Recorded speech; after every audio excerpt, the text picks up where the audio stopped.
নমস্কার।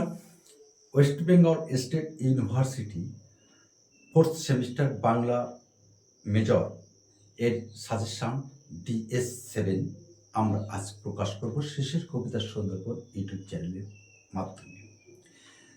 আমার অসংখ্য ছাত্রছাত্রী যারা অনলাইনে আমার কাছে পড়ে এবং যারা আমাদের চ্যানেল দেখে নিয়মিত, তাদের বারে বারে এতটাই প্রেশার, যার ফলে কিন্তু অতি দ্রুত ষষ্ঠ সেমিস্টারের পরিবর্তে তোমাদের আরেকটি সাজেশন কিন্তু আমরা প্রকাশ করছি। আশা করছি তোমরা সকলেই ভালো আছো, সুন্দর আছো এবং পরীক্ষায় তোমরা প্রস্তুতি নিচ্ছ। আমি কিন্তু সেটা বুঝতে পারছি তোমাদের কমেন্টস থেকে। আর তোমাদের প্রস্তুতি আরও যাতে চূড়ান্ত পর্যায়ে যায়, তার জন্য আজকে প্রকাশ করছি আমরা ওয়েস্ট বেঙ্গল স্টেট ইউনিভার্সিটির fourth semester Bengali major DS7। এখানে তোমাদের ইউনিট প্রথমে তোমাদের পড়তে হবে মেঘনাদ বধ কাব্য। প্রত্যেকটা একক থেকে 4টে করে প্রশ্ন দেবো, 2টো করে প্রশ্ন তোমাদের অবশ্যই কমন আসছে 100%। 1 নম্বর প্রশ্ন, মেঘনাদ বধ কাব্যের প্রথম স্বর্গ অবলম্বনে, মেঘনাদ বধ কাব্যের প্রথম স্বর্গ অবলম্বনে শোকাকুলা চিত্রাঙ্গদার চরিত্রের শিল্পগত সার্থকতা আলোচনা করো। শোকাকুলা চিত্রাঙ্গদা অথবা দিয়ে এখানে যে প্রশ্নটা আসবে, মেঘনাদ বধ কাব্যের প্রথম স্বর্গের নামকরণের সার্থকতা আলোচনা করো। অর্থাৎ প্রথম স্বর্গের নামকরণ হলো কি? অভিষেক। এই অভিষেক নামকরণের সার্থকতা আলোচনা করতে হবে। 2 নম্বর প্রশ্ন, মেঘনাদ বধ কাব্যের চতুর্থ স্বর্গের সংযোজনের সার্থকতা আলোচনা করো। মেঘনাদ বধ কাব্যে যে চতুর্থ স্বর্গটি আছে, সেই স্বর্গটির সংযোজনের সার্থকতা আলোচনা করো। 4 নম্বর প্রশ্ন, মেঘনাদ বধ কাব্যের ষষ্ঠ স্বর্গের নাম কি? মেঘনাদ বধ কাব্যের ষষ্ঠ স্বর্গের নাম কি? এই নামকরণ যথার্থ হয়েছে কিনা যুক্তি সহ বিশ্লেষণ করো। আর 2টো প্রশ্ন আমি দিচ্ছি, তোমরা একটু দেখে যাবে। কি প্রশ্ন? মেঘনাদ বধ কাব্যের নায়ক কে? মেঘনাদ বধ কাব্যের নায়ক কে? এ বিষয়ে তোমার সুচিন্তিত মতামত আলোচনা করো বা ব্যক্ত করো। 2 নম্বর ইউনিট, রবীন্দ্রনাথ ঠাকুর সঞ্চয়িতা। এখান থেকে তোমাদের অনেকগুলি কবিতা পড়তে হয়। আমরা 4টে কবিতা নির্বাচন করেছি আসন্ন ফোর্থ সেমিস্টার বেঙ্গলি মেজর পরীক্ষার জন্য। কি প্রশ্ন? 1 নম্বর প্রশ্ন,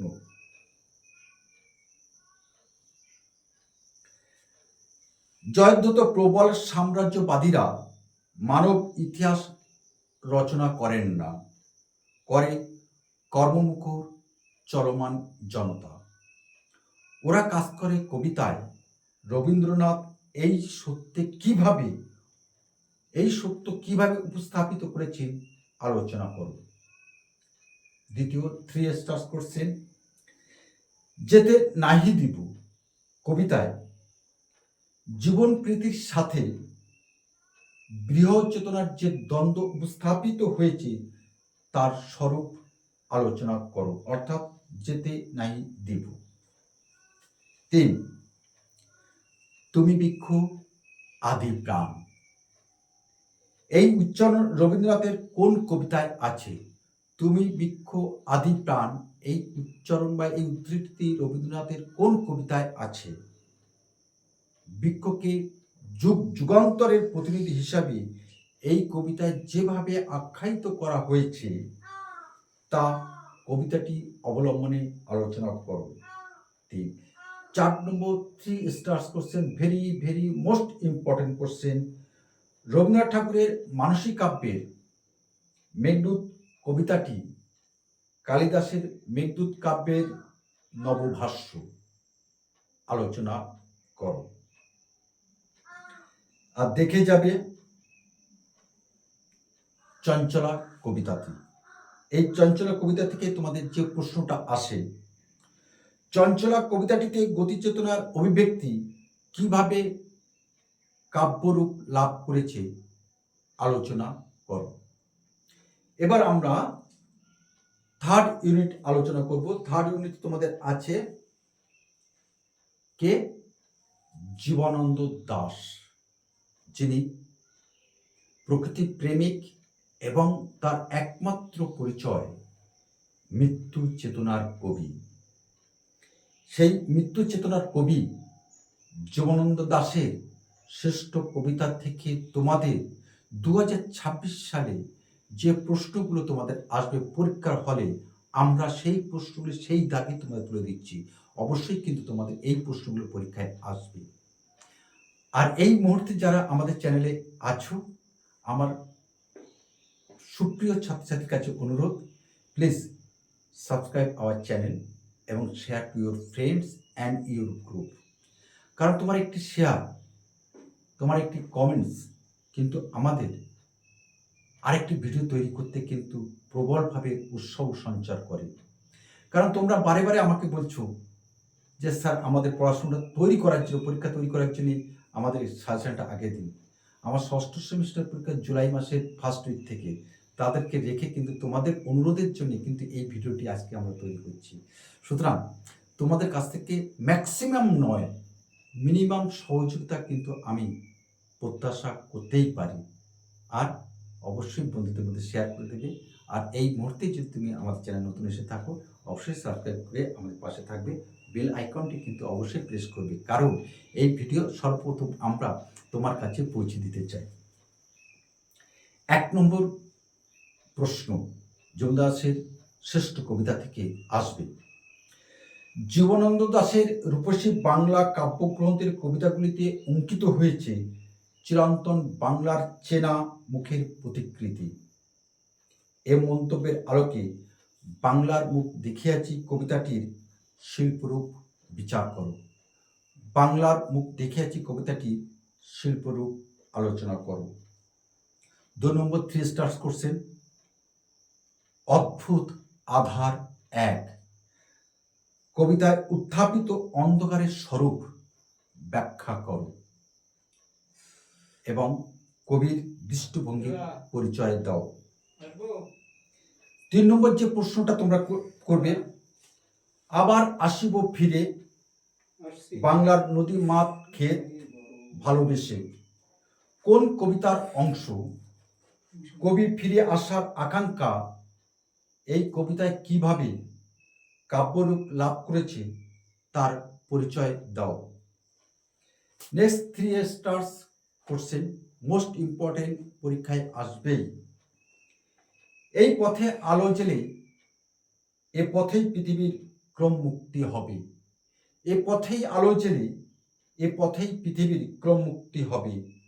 গভীর আশাবাদ এবং জন্মান্তরবাদ কিভাবে অন্তহীন অন্বেষের পথে ক্রমমুক্তি ঘটবে, সুচেতনা কবিতাটি অবলম্বনে তা আলোচনা করো। আর দেখে যাবে যে কবিতাটি, সেটি হলো শঙ্খমালা এবং 8 বছর আগের একদিন। শঙ্খমালা এবং 8 বছর আগের একদিন, এই কবিতা দুটি দেখে যাবে। এবার আমরা 4th ইউনিটে তোমাদের কি প্রশ্ন পড়বে। 4th ইউনিটে তোমাদের পাঠ্য আছে একালে কবিতা সঞ্চয়ন। একালের কবিতা সঞ্চয়ন থেকে তোমাদের পড়তে হবে বিষ্ণুদের একটি অন্যতম কবিতা প্রচ্ছন্ন স্বদেশ। এই প্রচ্ছন্ন স্বদেশ থেকে তোমাদের যে প্রশ্নটা আসবে, প্রচ্ছন্ন স্বদেশ কবিতায় কবি বিষ্ণুদেব কোন স্বদেশ সত্তার অনুসন্ধান করেছেন তা ব্যাখ্যা করো। দ্বিতীয় মোস্ট ইম্পর্টেন্ট কোশ্চেন, মালতীবালা বালিকা বিদ্যালয়। মালতীবালা বালিকা বিদ্যালয় কবিতায় এক সাধারণ মেয়ের ট্র্যাজিক ভালোবাসার যে স্মৃতির রোমন্থন রয়েছে তার স্বরূপ আলোচনা করো। অতঃপর 3 stars third question, Yayati. Yayati কবিতায় পুরাণ প্রসঙ্গে কবি সুধীন্দ্রনাথ দত্ত কিভাবে আধুনিক যুগের তাৎপর্যে উন্নীত করে তুলেছেন তা বুঝিয়ে দাও। সর্বশেষ 4 নম্বর 3 স্টার কোশ্চেন, যেতে নাহি দিব। যেতে পেতে পারি কিন্তু কেন যাব? যেতে পারি কিন্তু কেন যাব? কবিতাটির মূল ভাব বিশ্লেষণ করে কবিতাটি বিষণ্ণ আবহের ঊর্ধ্বে যে আশাবাদ ধ্বনিত হয়েছে তার পরিচয় দাও। আর দেখে যাবে যে কবিতা দুটি, সেটি হলো বাবরের প্রার্থনা এবং সুন্দর কবিতা। এটাই ছিল তোমাদের 4th সেমিস্টারের বাংলা মেজর সিলেবাসের অন্তর্গত তোমাদের সিলেবাস এবং তার পুঙ্খানুপুঙ্খ যে সাজেশান আমরা বিগত পরীক্ষাগুলিকে বিশ্লেষণ করে, প্রশ্নপত্র বিশ্লেষণ করে আমরা তোমাদের সামনে এই পরীক্ষার এই প্রশ্নগুলি তোমাদের তুলে ধরলাম। আশা করছি তোমাদের 100% কিন্তু এটা কাজে লাগবে। আর কাজে লাগলে অবশ্যই কমেন্টস করে আমাদের জানাবে। তবে যাওয়ার আগে যে কথাটা বলি, অবশ্যই আমাদের চ্যানেলটি সাবস্ক্রাইব করে এবং বন্ধুদের মধ্যে শেয়ার করে দিয়ে আমাদের পাশে থাকবে।